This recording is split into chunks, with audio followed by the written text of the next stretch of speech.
Guys ഇന്ന് നമുക്കൊരു കോഴി അപ്പാക്കിയാലോ? அதுவே படைக்கும் அதுவே உடைக்கும் மனந்தான் ஒரு குழந்தையே, அதுவாய் மலரும் அதுவாய் உதிரும் அது போல் இந்த கவலையே.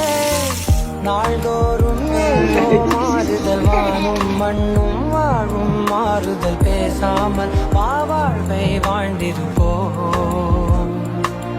மழை காற்றோ